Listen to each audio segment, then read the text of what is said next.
आज की जो हमारी टॉपिक है वो है सिविलाइजेशन को लेकर के, ठीक है ना। सिविलाइजेशन को लेकर के तो कल्चर के बारे में जो प्रीवियस हमारा लेक्चर था वो किससे जुड़ा हुआ था? कल्चर से जुड़ा हुआ था। कल्चर के बारे में, कल्चर के सारे डायमेंशंस को हम लोगों ने देखा कि कल्चर होती क्या है, वो क्या है। आज का जो हमारी टॉपिक है वो क्या है? सिविलाइजेशन है। यानी सिविलाइजेशन क्या होती है, यानी सभ्यता क्या होती है, इसको लेकर के आज का हमारा वर्ड है। सिविलाइजेशन का जो शब्द है, हालांकि ये बहुत पहले भी यूज़ हुआ है। अगर आप हेरोडोटस को देखें, जो कि जिसे इतिहास का पिता कहा जाता है हेरोडोटस को, उसके डिस्क्रिप्शन में भी सिविलाइजेशन शब्द का प्रयोग आया है। जो उसने किताब लिखी, द हिस्टोरिका नामक किताब लिखी है, उस किताब में भी सिविलाइजेशन शब्द का प्रयोग किया गया है। और जब हेरोडोटस इस शब्द का प्रयोग करता है तो उसका सेंस ये है कि जो ज़्यादा सिविलाइज्ड हो, यानी जो ज़्यादा पढ़ा लिखा हो और जो बार्बरिक हो, यानी इस वर्ड का जो अंतर किया गया है वो बार्बरिज्म और सिविलिटी में अंतर किया गया है। यानी एक व्यक्ति जो है निरक्षर हो या वेल कल्चर्ड नहीं हो, संस्कारित नहीं हो, और दूसरा है पढ़ा लिखा है, एजुकेटेड हो, जो मॉडर्न सिस्टम को जानता है, जो मॉडर्न सिस्टम को जानता है। तो बार्बरिज्म एंड सिविलाइजेशन ये जो डिफरेंस है, इसका अंतर हेरोडोटस ने अपनी किताब हेरोडोटस में किया है। तो यह शब्द तो था प्रैक्टिस में कि यानी कोई भी समाज या कोई भी सोसाइटी जो पढ़ी लिखी हो, जो कल्चर्ड हो, जो मॉडर्न जो रिफॉर्म हो रहे हैं, जो व्यवस्थाएं बदल रही हैं, मॉडर्न टेक्नोलॉजी आ रही है, उसको जो एक्सेप्ट करे, जो स्वीकार करे, और जो दूसरी जो सोसाइटी है वह पीछे ही रह रही है, यानी नए नए चीज़ों को एक्सेप्ट नहीं कर रही है। तो इस सेंस में जो हमारे एंशियंट जो राइटर्स रहे हैं, जो इतिहासकार रहे हैं, उन लोगों ने इसका इसमें इस्तेमाल किया है, ठीक है ना। लेकिन ये जो वर्ड सबसे पहले जो यूज़ आया, जो प्रैक्टिस में आया हुआ, यह देखने की ज़रूरत है। सबसे पहले जो यह वर्ड सिविलाइजेशन शब्द आया है, यहाँ से ध्यान से सुनिएगा आप लोग। इस शब्द का प्रयोग सबसे पहले मिराबू ने किया था। मिराबू वाज द फ्रेंच फिलोसोफर, और 1757 में इसने इस शब्द का प्रयोग किया, मिराबू, ठीक है ना। और इसके बाद जो अगला जो व्यक्ति था जिसने इस वर्ड को ज़्यादा इंग्लिश में जिसने प्रैक्टिस किया, वो हैं 1767 में, उनका नाम है एडम फर्गुसन। तो एडम फर्गुसन ने इंग्लिश में एक आर्टिकल लिखा था, उस आर्टिकल का नाम है essay on the history of the civil society. ये 1767 की घटना है। तो फर्गुसन ने इसमें सिविलाइजेशन शब्द को प्रयोग किया। दो मैंने नाम बताया, एक है मिराबू 1757 और दूसरा है एडम फर्गुसन। तो एडम फर्गुसन ने 1767 में जो उसका आर्टिकल था essay on the history of the civil society, इसमें सिविलाइजेशन शब्द का प्रयोग किया गया है, ठीक है ना। पहले क्या होता था कि सिविलाइजेशन और कल्चर में अधिक अंतर लोगों ने नहीं किया, ये समझने की ज़रूरत है आपको। जो स्टार्टिंग फेज के जो हिस्टोरियंस थे, उन लोगों ने कल्चर और सिविलाइजेशन में अधिक अंतर नहीं किया। अब इसको अंतर कब किया गया और कैसे किया गया? पहले सिविलाइजेशन और कल्चर को ऑलमोस्ट एक ही समझा जाता था, लेकिन उसकी जो अंतर करने की जो परंपरा शुरू हुई वह वेस्टर्न इतिहासकारों के द्वारा हुई। सबसे पहले रूसो ने जो है कल्चर और सिविलाइजेशन में अंतर किया, उसको मैं अलग से बताऊंगा आपको, ठीक है ना। इसके बाद हर्डर का नाम आता है, हर्डर जर्मन का रहने वाला था, इसने अंतर किया। नीत्शे का नाम आता है, नीत्शे का कंट्रीब्यूशन बड़ा इंपॉर्टेंट है कल्चर को लेकर के, ठीक है ना। उन्होंने सभ्यताओं का संघर्ष भी लिखा है, उसका आर्टिकल अगर आप पढ़ेंगे आप कभी नीत्शे के बारे में, तो इन दो राइटर्स को कंट्रीब्यूशन जाता है। रूसो है, हर्डर हैं और नीत्शे। इन लोगों ने क्या किया? कल्चर और सिविलाइजेशन में अंतर किया कि कल्चर अलग होती है और सिविलाइजेशन अलग होती है, ठीक है ना। तो एक क्लियर हो गया, यानी ये क्लियर कर दिया गया कि कल्चर का एलिमेंट यह होता है और सिविलाइजेशन का एलिमेंट यह होता है। इसके पहले यह दोनों में अंतर नहीं था, ठीक है ना। तो हम लोग इसकी ग्रोथ के बारे में देखेंगे कि अगर हम कल्चर सिविलाइजेशन किसी चीज़ को कहते हैं तो सिविलाइजेशन में क्या क्या चीज़ें होती हैं, ठीक है ना, यानी किन एलिमेंट्स के होने पर ही हमको सिविलाइजेशन शब्द का प्रयोग हम कर सकते हैं, अदरवाइज प्रयोग नहीं करेंगे। तो जो बेसिक एलिमेंट हैं सिविलाइजेशन के, उसको क्या क्या है मैं उसको बता रहा हूँ और लिख के भी बता देता हूँ। जैसे है राइटिंग सिस्टम के बारे में, यानी कोई भी अगर सिविलाइजेशन है तो उसमें राइटिंग सिस्टम उसका होना चाहिए। इसके बाद वहाँ एक गवर्नमेंट होनी चाहिए, यानी सरकार होनी चाहिए। इसके बाद वहाँ का एक प्रोडक्शन सिस्टम होना चाहिए। प्रोडक्शन सिस्टम का मतलब एग्रीकल्चर होना चाहिए, ट्रेड और कॉमर्स होना चाहिए, क्योंकि कोई जब शहर बसता है तो बिना प्रोडक्शन सिस्टम के वह काम नहीं हो सकता है, समझे ना। तो वहाँ का अपना एक प्रोडक्शन सिस्टम होना चाहिए। सरप्लस व्यवस्था होनी चाहिए। सरप्लस का मतलब ये होता है कि कोई भी व्यापार जब आप करते हैं तो उसके जो फ़ायदे होते हैं, एक्स्ट्रा जो होता है, वही सरप्लस होता है, ठीक ना, क्योंकि सरप्लस से ही इकोनॉमी चलती है। इसके बाद डिवीज़न ऑफ लेबर होना चाहिए। डिवीज़न ऑफ लेबर का मतलब ये होता है कि जो श्रम का विभाजन में कि हर व्यक्ति का काम अपना बटा होना चाहिए, ये डिवीज़न ऑफ लेबर है। जैसे लिखने पढ़ने का काम अलग लोगों को दिया जाता है, मजदूरी काम अलग दिया जाता है, शासन प्रशासन का काम अलग दिया जाता है, सैनिक सेवा अलग दी जाती है, इसे डिवीज़न ऑफ लेबर बोला जाता है। कोई भी जब गवर्नमेंट होती है तो गवर्नमेंट में एक व्यक्ति सारे काम नहीं कर सकता है, इसीलिए सभी कामों को डिस्ट्रीब्यूट कर दिया जाता है। जो भी सिटीज़ होते हैं वहाँ पर इस व्यवस्था को देखनी है। अंतिम जो सबसे इम्पोर्टेंट जो फीचर है वो है अर्बनाइजेशन, ठीक है ना। अर्बनाइजेशन का मतलब शहरीकरण। तो अर्बनाइजेशन यानी जो सिविलाइजेशन होती है वह अर्बनाइजेशन का एक सिंबल होती है। आप कहोगे क्या अर्बनाइजेशन अगर नहीं है, अगर ग्रामीण पॉपुलेशन है तो क्या उसे सिविलाइजेशन नहीं कहेंगे, ये भी क्वेश्चन आता है ना। चूँकि ये जो डिफिनीशन है ना, यह वेस्टर्न डिफिनीशन है, क्योंकि भारत में ऐसे बहुत सी सिविलाइजेशन थी जो कि ग्रामीण कल्चर हुआ करती थी, ठीक है ना।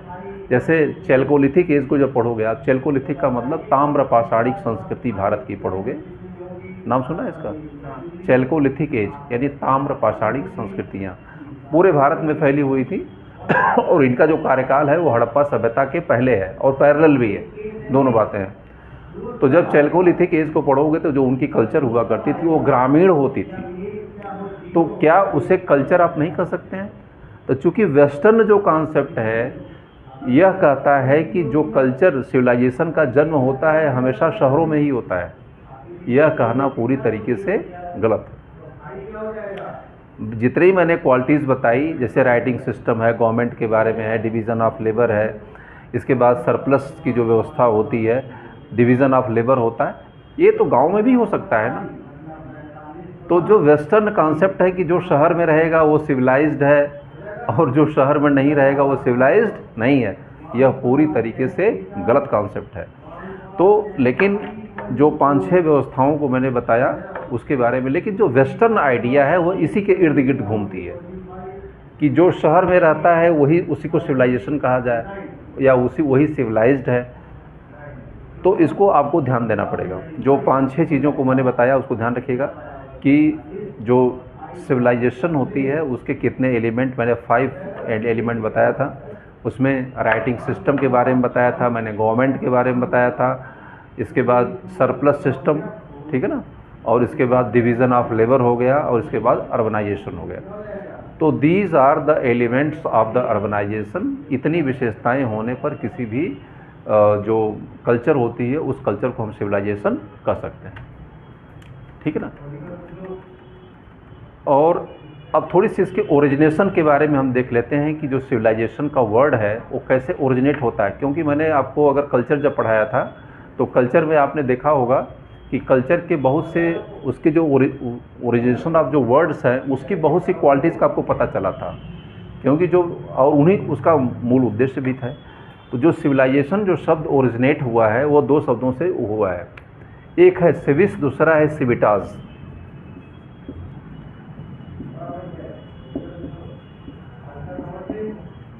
ये इस वर्ड की जो ओरिजिनेशन होती है, जो इसकी उत्पत्ति होती है, वह दो, यह लाटीन वर्ड से होती है, लाटीन वर्ड, यह लाटीन वर्ड से इसकी उत्पत्ति होती है। पहला जो वर्ड है वो है सिविस, सिविस CIVIS, और दूसरा है सिविटास, CIVITAS, सिविटास। इन दो से उत्पत्ति होती है। जो तो सिविलाइजेशन जो वर्ड निकलता है इन दो वर्डों से निकलता है, सिविस एंड सिविटास। सिविस का मतलब होता है सिटीजन, सिटीजन, और सिविटास का मतलब होता है सिटी, सिटी। तो इन दो वर्ड्स को अगर बहुत ध्यान से देखें तो पूरे सिविलाइजेशन के कॉन्सेप्ट को आपको समझ में आ जाएगा। इसकी ओरिजिनल से ऐसा होती है, यानी सिविलाइजेशन के लिए दो चीज़ों का होना बहुत ही ज़रूरी है। एक होना, पहला कि एक सिटी होना चाहिए, एक सिटी होनी चाहिए, और इस सिटी में रहने वाले कौन होने चाहिए, सिटीजन भी होने चाहिए, सिटीजन भी होने चाहिए। ये पूरा प्रोफार्मा है, यानी सिटी हो और सिटीजन हो, ठीक है ना। इस बिना इसके आपकी सिविलाइजेशन की कंस्ट्रक्शन नहीं हो सकती है, यानी सिविलाइजेशन का निर्माण नहीं हो सकता है। अच्छा, जब सिटी होगी तो उसमें गवर्नमेंट भी होगी, सरकार भी होनी चाहिए। सरकार होगा तो डिवीज़न ऑफ लेबर होगा, ठीक है ना। अभी जो जितनी क्वालिटीज़ मैंने बताया था, मैं बल्कि लिख के बता देता हूँ आपको, मैंने क्या क्या लिखा कि अब सिविलाइजेशन की जो क्वालिटीज़ क्या है। पहले मैंने बताया था कि एक गवर्नमेंट होनी चाहिए, एक गवर्नमेंट होनी चाहिए, पहला बताया था। दूसरा है एक राइटिंग सिस्टम होना चाहिए, एक राइटिंग सिस्टम होना चाहिए। तीसरा क्या बताया था, डिवीज़न ऑफ लेबर होना चाहिए, डिवीज़न ऑफ लेबर होना चाहिए। आगे बोलो क्या लिखा था। चौथा, अर्बनाइजेशन होना चाहिए, अर्बनाइजेशन, अर्बनाइजेशन मतलब शहरीकरण होना चाहिए। और जो पांचवा मैंने बताया था आपको, डिवीज़न ऑफ क्या क्या बताया था, राइटिंग सिस्टम हो गया, गवर्नमेंट हो गया, और इसके बाद फिर सरप्लस सिस्टम होना चाहिए, surplus system, surplus system, surplus system होना चाहिए। ये सारे क्वालिटीज़ मतलब देखने को मिलता है। अगर दो से ही निकालना चाहें तो आप दो से ही सब कुछ चीज़ों को निकाल सकते हैं टोटल, इससे अधिक नहीं। अब जैसे सिटी होगी तो सिटी सर्वाइव तभी कर सकती है, ये जब ये व्यवस्थाएं होनी चाहिए। जैसे गवर्नमेंट एक होगी, राइटिंग सिस्टम होगा, क्योंकि जब राइटिंग सिस्टम होगा तभी लोगों का ट्रांजैक्शन होता है, विनिमय होता है, पैसे का लेन देन, बातचीत, जो भी एक्सचेंज होता है, ह्यूमन एक्सचेंज होता है, वो जो है राइटिंग सिस्टम के माध्यम से अधिक अप्रोप्रिएट माना जाता है। कोई भी सोसाइटी अगर बहुत डेवलप हो जाती है तो वहाँ पर राइटिंग सिस्टम डेवलप होता है। जैसे इंडस वैली सिविलाइजेशन के बारे में, इंडस वैली सिविलाइजेशन एक बहुत ही रिच कल्चर हुआ करती थी, वहाँ राइटिंग सिस्टम हुआ करता था। ऐसा ही कि अब उसे नहीं पढ़ा गया है, लेकिन that is different question. Division of labour, Indus valley को देखिए, वहाँ एक डिवीज़न ऑफ लेबर दिखाई पड़ता है, क्योंकि जो कुछ बड़े, जैसे जो हड़प्पा की सभ्यता जो थी पूरी की पूरी, तो जो पश्चिम दिशा में जो घर बनाया गया है वो घर बड़े बने हुए हैं, उसे माउंड कहा जाता है, टीला। तो जो पश्चिम दिशा में जो घर बने हैं वो टीले पर घर बनाए गए हैं, और जो उसके नीचे का शहर से लोअर टाउन कहा जाता है, निचला। यानी यह माना जाता है कि ऊपर जो है राजा रहता था और उसके कैबिनेट के लोग रहते होंगे, नीचे लोग कौन से रहते होंगे, जो लोअर क्लास रहता होगा, ठीक है ना, हाँ, नागरिक रहते होंगे। ये व्यवस्था देखने को मिलती है। और डिवीज़न ऑफ लेबर में आपको सर्वेंट क्वार्टर्स भी वहाँ मिलते हैं सिंधु घाटी सभ्यता में। सैनिकों के भी साक्ष्य मिलते हैं, सैनिक का साक्ष्य नहीं मिला मतलब उसके प्रूफ पाए गए, हथियारों के साक्ष्य पाए गए हैं, फोर्टिफिकेशन पाया गया है। ऐसी बहुत सी विशेषताएं पाई गई जिससे हम कह सकते हैं कि labour of division Indus valley civilisation में था। अर्बनाइजेशन के बारे में आपको कहना ही नहीं है। पूरे विश्व में जो सबसे पहले अर्बनाइजेशन का जो साक्ष्य मिलता है वो कहाँ से मिलता है, राखीगढ़ी से।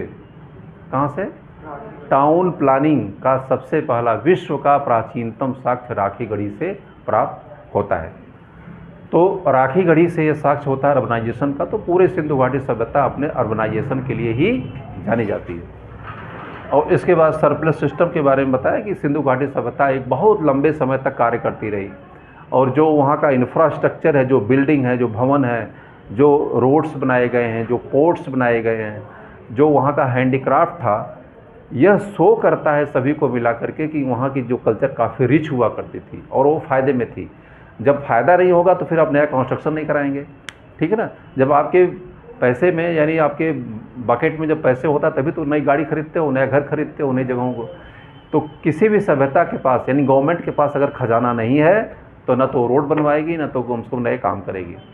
तो जो सरप्लस का अरेंजमेंट था वो भी इंडस वैली सिविलाइजेशन में देखने को मिलता है।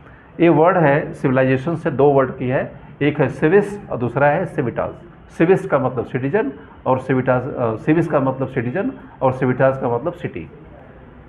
तो ये पूरा सिविलाइजेशन का जो स्ट्रक्चर है मैंने आपको बताया कि इसमें चीज़ें होती क्या हैं। कोई एनी क्वेश्चन किसी का? मैंने आपको ये बताया the concept of civilisation as the state of the cultural development superior to others. ये कल्चरल डेवलपमेंट दिखाई देता है सिविलाइजेशन में जो कि दूसरों से सुपरियर शो करता है, यानी सिविलाइजेशन उसे कहे जाएंगे जो एक पिछड़ी हुई कल्चर होगी, एक उससे सुपरियर कल्चर होगी, ठीक है ना। और मैंने बताया कि हेरोडोटस जो था उसने भी डिस्टिंक्शन किया था किसमें, एक सिविलाइज्ड सोसाइटी और एक बार्बरिज्म सोसाइटी। जो बार्बरिक सोसाइटी होती है यह हेरोडोटस ने अपनी किताब में प्रूफ किया है।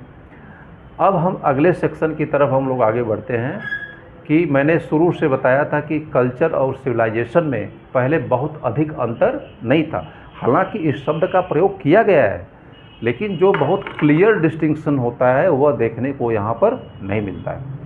अब हम ये देखेंगे अपने अगले चैनल उस एपिसोड में, या एपिसोड में क्या, इसी लेक्चर में देखेंगे कि सबसे पहले किन लोगों ने इन दोनों वर्ड्स को डिस्टिंक्शन किया, यानी कल्चर को अलग लिखा और सिविलाइजेशन को अलग बताया। और बाद में आज की तारीख में कल्चर एक अलग वर्ड है और सिविलाइजेशन एक अलग वर्ड है, ठीक है ना। जैसे कि मैंने ये 5 मुख्य मैंने एलिमेंट बताए थे। अभी मैं इसके आगे पढ़ने के थोड़ी सी और चीज़ों को मैंने बताया। कुछ इतिहासकारों ने इसमें सिर्फ 5 बेसिक एलिमेंट हैं, कुछ इतिहासकारों ने इसमें कुछ एलिमेंट्स को और भी जोड़ा है। जैसे इसमें रिलीजन के बारे में नहीं लिखा हुआ है, ठीक है ना, रिलीजन के बारे में। तो इसमें कुछ लोगों ने कहा कि नहीं, रिलीजन भी होना चाहिए, यानी एक कॉम्प्लेक्स रिलीजन, वो चाहे जैसा भी रिलीजन हो उसको भी आप कह सकते हैं, ठीक है ना। इसमें सोशल क्लास के बारे में नहीं लिखा हुआ है। सोशल क्लास यानी सामाजिक जो सोशल क्लास होता है उसके बारे में नहीं लिखा है। तो एक सोशल क्लास भी होना चाहिए सिविलाइजेशन के अंदर, ठीक है ना।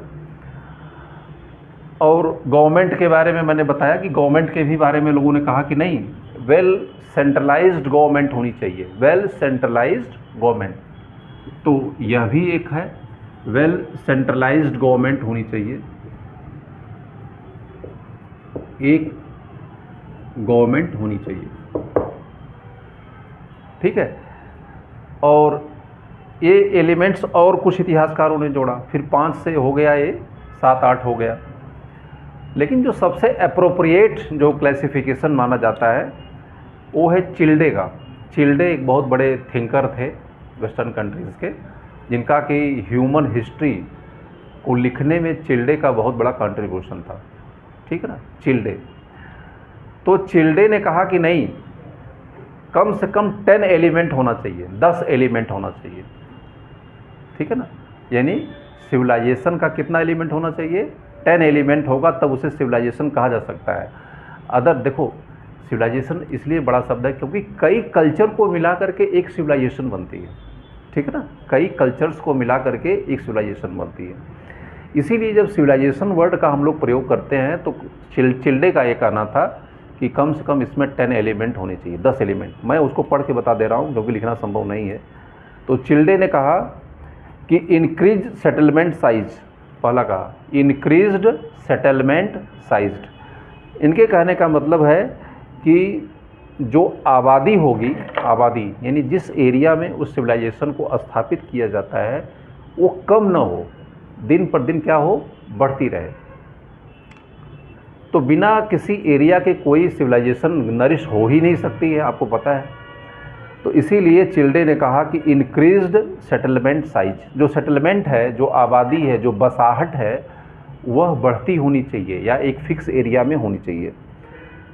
उसने कहा कि कॉन्सेंट्रेशन ऑफ वेल्थ, सेकंड कहा, क्या बोला, कॉन्सेंट्रेशन ऑफ वेल्थ, यानी पैसे का एक ध्रुवीकरण, या कॉन्सेंट्रेशन वेल्थ का कहने का मतलब ये हो गया कि एक खजाना होना चाहिए, एक ट्रेजरी होनी चाहिए जो किसी सेंट्रलाइज्ड गवर्नमेंट के पास हो, ताकि वो बहुत से काम करेगा। तभी तो मैंने बताया ना, खजाना होगा तभी तो काम करेगा। वो खजाना घाटे वाला नहीं होना चाहिए, कैसा होना चाहिए, सरप्लस का होना चाहिए, यानी फायदे का होना चाहिए। तीसरा है large scale public works, large scale public works, यानी जो भी पब्लिक वर्क, पब्लिक का मतलब सरकारी काम, जैसे इंडस वैली सिविलाइजेशन को आप देखिए, पूरी सिविलाइजेशन में जो वहाँ पर पूरे शहर का नक्शा एक व्यवस्थित दिखाई पड़ता है, just like the chess board, एक मैप के आधार पर दिखाई पड़ता है कि जो सड़कें होती हैं संपूर्ण पर काटती हैं, दूसरे को 90 एंगल पर काटती हैं, घर बने हुए हैं, एक सिस्टम से बना हुआ है, वहाँ पर ड्रेनेज सिस्टम की व्यवस्था, ये कौन बनवाया, यह माना जाता है कि वहाँ की गवर्नमेंट ने बनवाया, इसको सरकार ने बनाया। तो लार्ज स्केल पब्लिक वर्क्स दिखाई वहाँ देना चाहिए। तीसरा मैंने बताया राइटिंग के बारे में, ऊपर लिखा हुआ है कि कोई भी सिविलाइजेशन है, इसको वो लोग ओके करते हैं, चलो ठीक है। इसके बाद फिर है रिप्रेजेंटेशनल आर्ट है, इन्होंने आर्ट भी जोड़ दिया इसमें। क्या जोड़ा, नीचे दिखाई दे रहा है, इन्होंने कहा कि रिप्रेजेंटेशनल आर्ट होनी चाहिए। 7, 8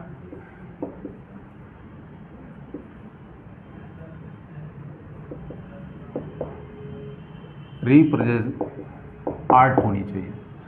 तो जो भी वहाँ की कला होती, जैसे कि सिंधु घाटी सभ्यता की एक फिक्स कला थी, तो चिल्डे का कहना है कि एक कला भी होनी चाहिए। इसके बाद knowledge of science and technology, इन्होंने क्या कहा, हाँ, knowledge of science and technology, knowledge of science and technology, ठीक है।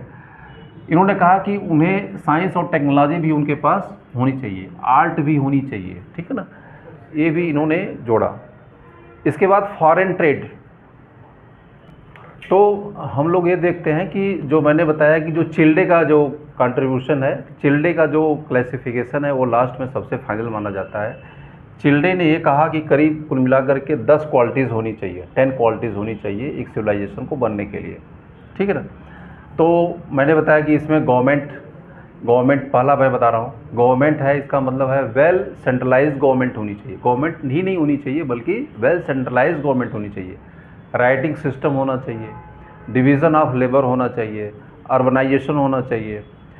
इसके बाद सरप्लस सिस्टम होना चाहिए, एक रिलीजन होना चाहिए, रिलीजन ऊपर भी लिखा है मैंने, सोशल क्लास होना चाहिए, जो रिपीट हो रहा है उसको आगे, एक सोशल क्लास का मतलब एक सामाजिक वर्ग होता है।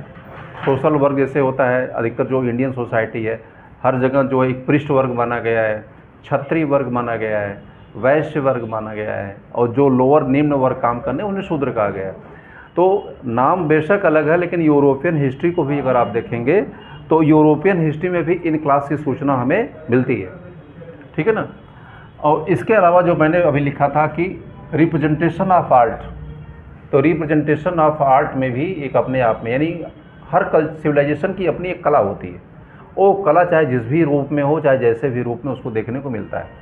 Knowledge of science and technology, तो उस सिविलाइजेशन में एक साइंस और टेक्नोलॉजी होनी चाहिए, और उस सिविलाइजेशन की कुछ स्पेशलिटीज़ होनी चाहिए। स्पेशलिटीज़ का मतलब, स्पेशलिटीज़ का मतलब विशेषता, ये सब तो विशेषता ही बता रहे हो ना, स्पेशलिटीज़ का क्या मतलब,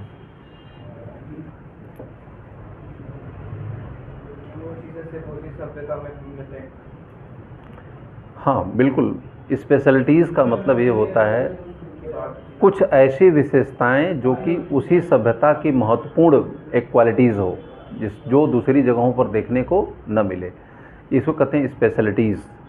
तो सिंधु घाटी सभ्यता की बहुत सी ऐसी स्पेशलिटीज़ थी जो कि दूसरे कल्चर में देखने को नहीं मिलती हैं। तो यह स्पेशलिटीज़ हमको देखने को मिलती है। तो जो चिल्डे का जो डिवीज़न, जो कि चिल्डे ने कहा कि Childe was the a great philosopher and thinkers of the western country, he classified to the civilisation into the following almost 9 points, 10 point नहीं है बल्कि 9 पॉइंट्स। तो उसने कहा कि ये 9 एलिमेंट अगर किसी भी कल्चर में है तो उसे सिविलाइजेशन को कहने में दिक्कत नहीं है, ठीक है ना। तो these are the part of the civilisation. अब हम इसकी जो हमारी अगली टॉपिक है इसको मैं मिटा दे रहा हूँ, आप लोग नोट कर लीजिएगा कि use and practice of civilisation in word. जो अगली हमारी टॉपिक है कि सिविलाइजेशन वर्ड का सबसे पहले प्रयोग कैसे हुआ और कैसे सिविलाइजेशन वर्ड अलग हो गया और कल्चर वर्ड अलग हो गया, ठीक है ना। इस चीज़ों को हमको देखना है।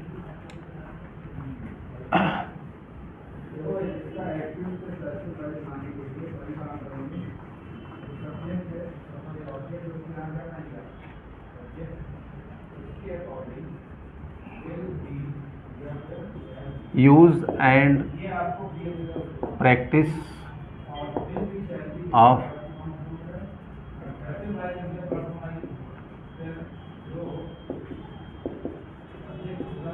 सिविलाइजेशन इन हिस्ट्री, ठीक है ना। ये वर्ड कैसे ट्रैवल करता है उसको लेकर के मैं आपको बता रहा हूँ। उसमें से सबसे इम्पोर्टेंट है, मैंने अभी बताया इसके पहले कि 1757 का मिराबू, ठीक है ना। तो 1757 में इस वर्ड का सबसे पहले यूज़ किया गया। ये है मिराबू।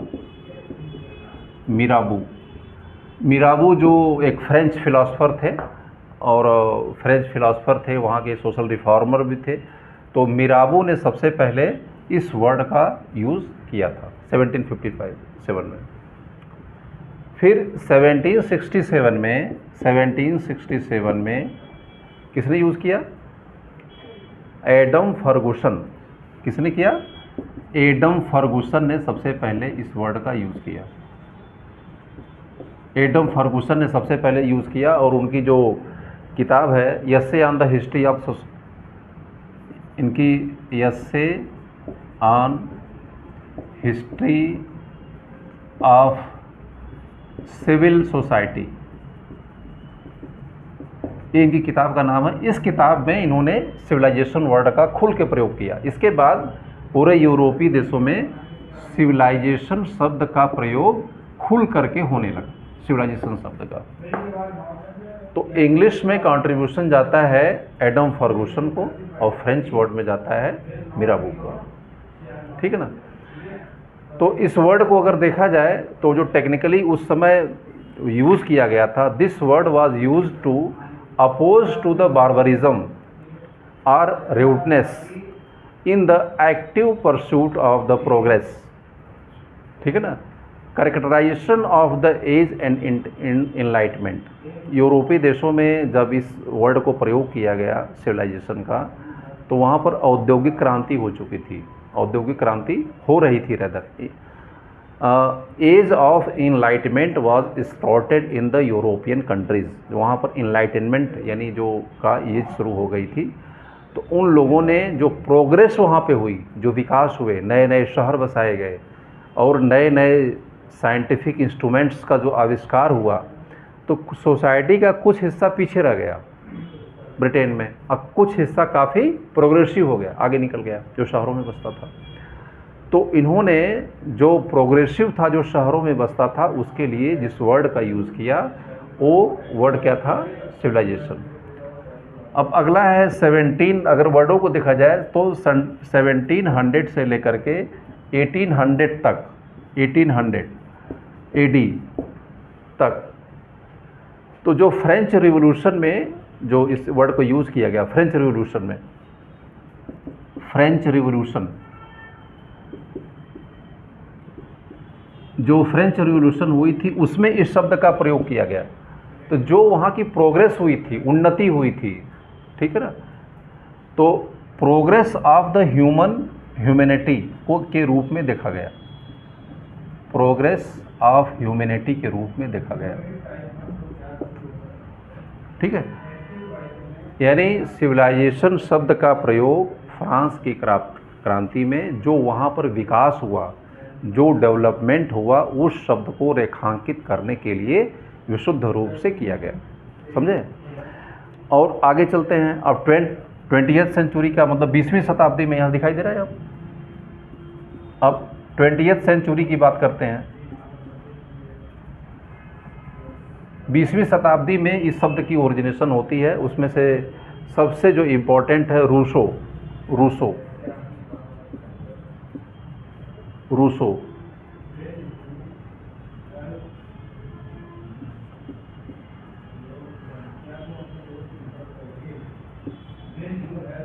ये है रूसो की एक बहुत महत्वपूर्ण किताब है, इसका नाम है एजुकेशन। इसकी बुक है क्या? एजुकेशन, है ना। एजुकेशन नामक इसने किताब रूसो ने लिखी हुई है। और उस सिस्टम में उसने पूरा का पूरा सिविलाइजेशन के बारे में ये लिखा है कि क्या लिखा है कि सिविलाइजेशन बीइंग मोर रैशनल, जो सिविलाइजेशन होती है वह रैशनल होती है। रैशनल का मतलब है, रैशनल का मतलब तार्किक, logical.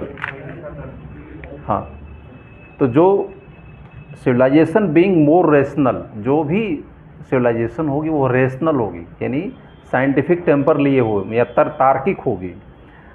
Social driven is not fully according with the human nature. ठीक है ना। तो इन्होंने कहा कि जो रूसो ने कहा कि जो सिविलाइजेशन होगी मोर रैशनल होगी, ठीक है ना, मोर फोकस्ड होगी, इन्होंने ये कहा।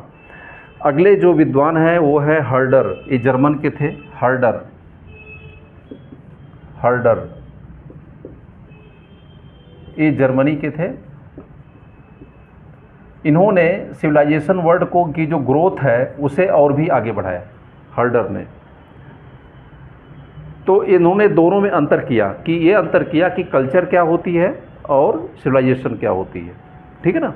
दोनों में अंतर इन्होंने किया। और अंतिम में है नीत्शे, लास्ट में तीसरे में है नीत्शे।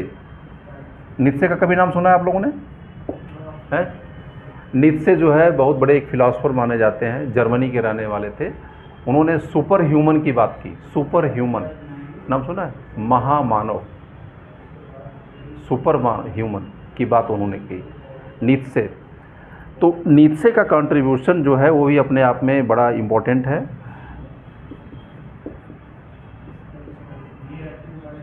नीत्शे, ठीक है। और नीत्शे अंतिम बात थे। नीत्शे का कहना था कि सिविलाइजेशन रैशनल होती है, तार्किक होती है, सिटी ओरिएंटेड होती है, एक डिसीजन लेने की क्षमता होती है, इसमें सर्कल सिस्टम ज़्यादा बेटर होता है, एक गवर्नमेंट होती है। इस तरीके से जो ऊपर 6-7 एलिमेंट्स को मैंने 10 एलिमेंट्स को बताया था, तो नीत्शे ने बहुत साफ कर दिया कि कल्चर का एलिमेंट अलग होता है और सिविलाइजेशन का जो एलिमेंट होता है अलग होता है। तो मैंने बताया आपको कुल ओवरऑल जो बताया कि कल्चर और सिविलाइजेशन ये पहले हिस्ट्री के स्टार्टिंग फेस में दोनों को एक ही माना जाता था, लेकिन later face of the history these words were the differentiated. बाद में इन दोनों वर्ड्स में अंतर देखा जाने लगा और अंतर करने का श्रेय जाता है सबसे पहले रूसो को, फिर हर्डर को और फिर अंत में नीत्शे को। इन दोनों लोगों ने मिला करके इसे बहुत बहुत क्लासीफाई कर दिया। और बाद में जो मैंने आपको बताया था कि बाद में फिर इसके सिविलाइजेशन के अलग अलग जो वर्ड्स बताए गए, उसमें चिल्डे का नाम आता है। चिल्डे एकदम नए इतिहासकार हैं। इन तीनों के बाद आते हैं चिल्डे। तो चिल्डे ने जो ह्यूमन हिस्ट्री लिखी है, उन्होंने बहुत साफ साफ बता दिया कि कल्चर का एलिमेंट क्या होता है और सिविलाइजेशन का एलिमेंट क्या होता है। तो जब आपको एक क्लियर हो गया कि कल्चर सिविलाइजेशन का एलिमेंट क्या होता है और कल्चर का एलिमेंट होता है, तो आपको इसका आंसर लिखने में क्या हो जाएगी? आसानी हो जाएगी। जब कोई क्वेश्चन पूछता है कि सिविलाइजेशन के प्रोस्पेक्ट से पूछना है और कल्चर के प्रोस्पेक्ट से पूछना है, तो जब इसके दोनों के कॉन्सेप्ट आपके क्लियर हो गए कि कल्चर क्या है और सिविलाइजेशन क्या है, तो इस आंसर को आपको डिस्क्राइब करने में, समझने में या उसे असेस करने में बहुत ही क्या हो जाएगी? आसानी हो जाएगी। तो जब इसके एरिया क्लियर हो गई तो फिर आंसर राइटिंग में किसी प्रकार की कोई दिक्कत का सामना आपको नहीं करना पड़ेगा। ठीक है ना। और इसके बाद जो अगला जो एलिमेंट है जो हम लोग पढ़ने का प्रयास करेंगे उसको हम लोग बाइंड अप ही कर देते हैं। एक है कि आर्किटेक्चर और स्कल्पचर क्या होता है, आर्किटेक्चर और स्कल्पचर। ये तीसरी पढ़ा दे, कहीं अलग कर, 2-5 मिनट 10 मिनट का लगेगा टाइम है, लेकिन 5 ही मिनट का होगा, बहुत छोटा है, बहुत ज़्यादा नहीं इसमें। हाँ, कितने मिनट का हुआ? 10 मिनट ख़त्म करते हैं, उसको ख़त्म करते हैं इसीलिए कि अलग अलग पॉइंट चूँकि अलग एकदम से है वो, हैं अलग पढ़ा दें, तो इसको क्लोज कर दीजिए।